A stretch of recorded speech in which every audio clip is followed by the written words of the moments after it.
perkenalkan, nama saya Larasati, mahasiswi dari Institut Teknologi Bisnis Ahmad Dahlan Jakarta, jurusan akuntansi semester 3. Tujuan daripada video ini untuk memenuhi tugas mata kuliah kajian Islam dan Muamalah. Dalam video ini saya akan membahas pandangan Islam tentang korupsi. Korupsi adalah tindakan penyalahgunaan kekuasaan atau kedudukan untuk memperoleh kepentingan pribadi atau golongan dengan cara melanggar hukum atau norma yang berlaku. Sebab daripada korupsi yaitu adanya ketidakadilan dan ketimpangan sosial, lemahnya sistem hukum dan penegakan hukum, kurangnya transparansi dan akuntabilitas, rendahnya gaji dan kesejahteraan pegawai publik, kurangnya pendidikan dan kesadaran anti korupsi. Dalam pandangan Islam, korupsi dianggap sebagai tindakan yang melanggar prinsip-prinsip etika dan moral yang diajarkan oleh agama. Islam menekankan pentingnya keadilan, integritas, dan amanah dalam segala aspek kehidupan, termasuk dalam urusan pemerintahan dan pengelolaan keuangan negara. Adapun contoh kasus korupsi dalam pandangan Islam. Pertama, pemimpin yang menggelapkan dana publik.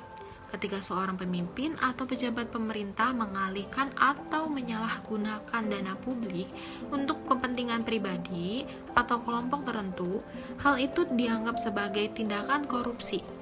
Hal ini bertentangan dengan prinsip amanah atau kepercayaan yang harus dimiliki oleh seorang pemimpin dalam menjalankan tugasnya.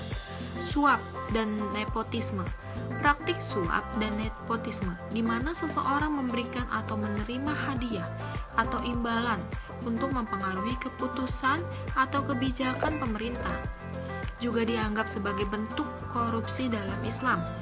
Islam menekankan pentingnya keadilan dan kesetaraan dalam setiap aspek kehidupan, termasuk dalam proses pengambilan keputusan.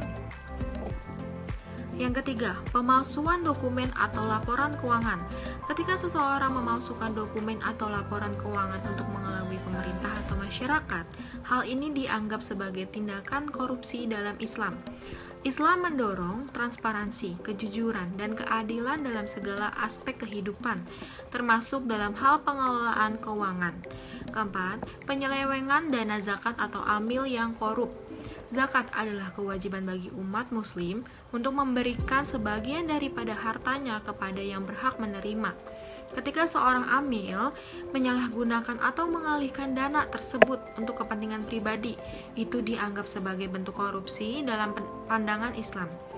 Dalam Islam, korupsi dianggap sebagai dosa yang besar dan bertentangan dengan prinsip-prinsip agama yang menekankan kejujuran, amanah, dan keadilan setiap individu, termasuk pemimpin dan pejabat pemerintah.